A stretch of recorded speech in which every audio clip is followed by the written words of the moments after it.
Black Ops 3 marks the return of Call of Duty's A-Team, Treyarch. Black Ops 2 is still the fan favourite amongst the COD hardcore, the professional players and the zombie obsessives. With Black Ops 3, Treyarch has an extra year of development for the first time, and given how much they managed to cram into Blops 2, we're expecting big things.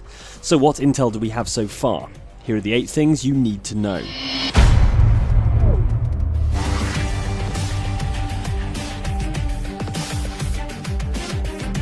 Black Ops 3's campaign is set a few decades after Black Ops 2, and after the events of that game the world is a bit of a mess. Nice one you when you were playing that game. The planet has split into 2 warring factions, and as their air defences basically cancel each other out, skirmishes are increasingly decided by augmented infantry combat. So far, so futuristic Call of Duty. The really exciting news though is just like Treyarch's own Call of Duty World at War, Black Ops 3 will support 4-player campaign co-op. So in levels like this Cairo one, you'll be followed into battle by up to 3 mates, and you'll have to deal with smarter, emergent AI that can handle multiple targets. There have been sacrifices, there'll be no Black Ops 2 style branching narrative, but to be honest we still haven't forgiven ourselves for burning half of Michael Rooker's face off, so that might actually be a good thing.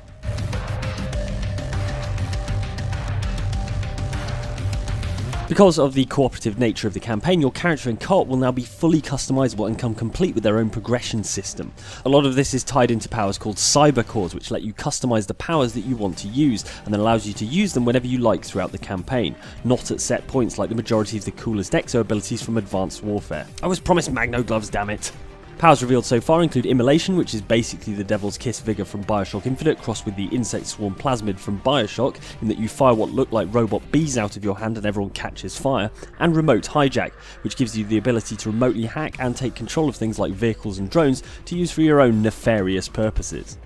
And yes, if you want to play as a female soldier in Black Ops 3's campaign, you can.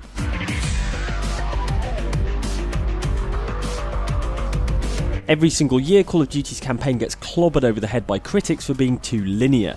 It's usually seen as the price you pay for all those spectacular cinematic moments, like, for example, every landmark in the world exploding.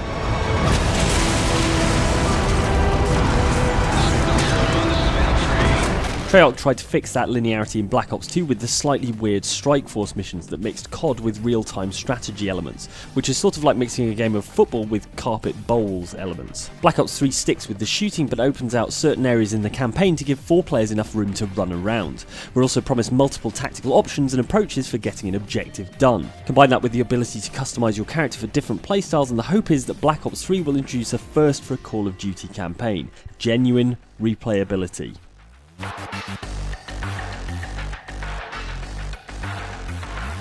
The game is also overhauling the way you move around the battlefield. While soldiers in Black Ops 3 don't have exosuits like their Advanced Warfare counterparts, they are equipped with thrust abilities. Unlike the boost jump of Advanced Warfare, however, thrust jumps in Black Ops 3 offer a more nuanced approach. You have a boost meter and you can jump, boost and change direction however you want by pressing and releasing the button. Kind of like the jetpacks in Evolve, but hopefully less prone to running out with no warning, oh my god, Evolve seriously. In a move that's straight out of Titanfall, you will also be able to wall run, although Treyarch has said you'll have more control over your weapon during traversal, so that the two should slot seamlessly together. In practice, this means being able to aim down sights while wall running, but it's good to know that you won't need to put your gun down if you need to get somewhere in a hurry. We're also promised a greater emphasis on powered knee slides, which will replace diving to prone, unlimited sprint in multiplayer, as well as swimming and underwater combat in multiplayer. Some multiplayer objectives will even be underwater on certain maps, so you're going to need to get wet. Hope those robot arms are waterproof.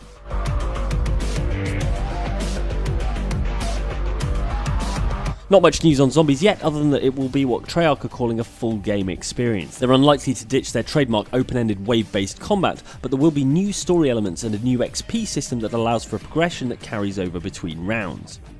Oh, and judging by this guy's World War II looking hat, it seems like it's probably at least partly set in the past, unless he's like a train driver or something.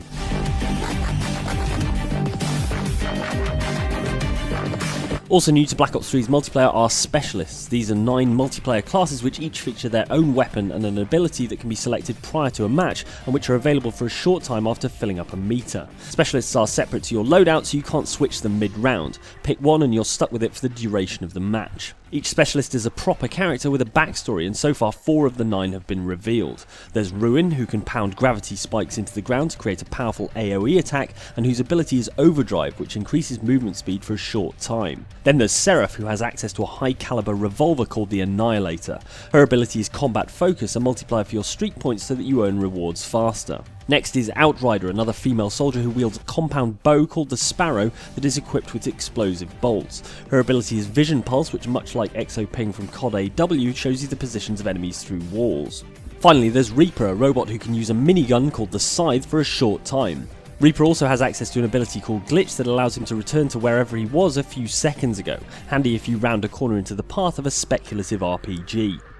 These weapons and abilities are earned on a timer, but you can accelerate the timer by getting kills or scoring points, every couple of minutes or so for the weapons and every minute or so for the abilities, a bit like Titanfall's construction phase, where you can speed up delivery of your Titan by playing well. Same deal here.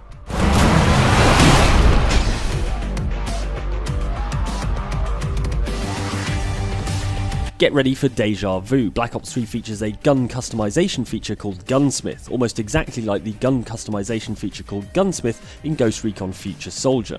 The difference is, this time you'll probably actually care, because Gunsmith allows you to whip up your very own signature weapon for Call of Duty multiplayer. The options at the moment allow you to apply an optic and up to 5 other attachments, which seems like an awful lot. Expect it to be limited by the Pick 10 system though, so you'll have to sacrifice a load of stuff if you want an all-conquering ultra gun. Once you've nailed down the hardware specification, it's time to get creative. Gunsmith allows you to design your own paint jobs using up to 64 layers, similar to the Emblem creator. So presumably if your favourite strain of cannabis leaf isn't already represented as gun camo, you can paint it yourself. All of your changes are seen in real time on a 3D model, there are various aesthetic options for attachments, and you can even name the gun too. Kneel before the Erectile Dysfunctionator 9000, scrubs.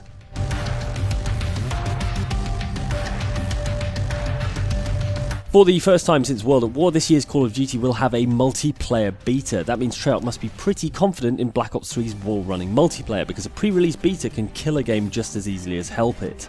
Their confidence is probably born out of the fact that they've had 3 years to work on Black Ops 3, so the multiplayer has probably been up and running and subject to lunchtime testing at the studio for some time now. Naturally, you'll have to commit to a pre-order of the game if you want access. They're not making the same mistake Titanfall did, where the novelty had already worn off by the time you came to buy the game. So those were the 8 new things about Call of Duty Black Ops 3 that you need to know. Are you looking forward to more Black Ops? Let us know in the comments and like and subscribe for more on the game as soon as we get it. Thanks for watching.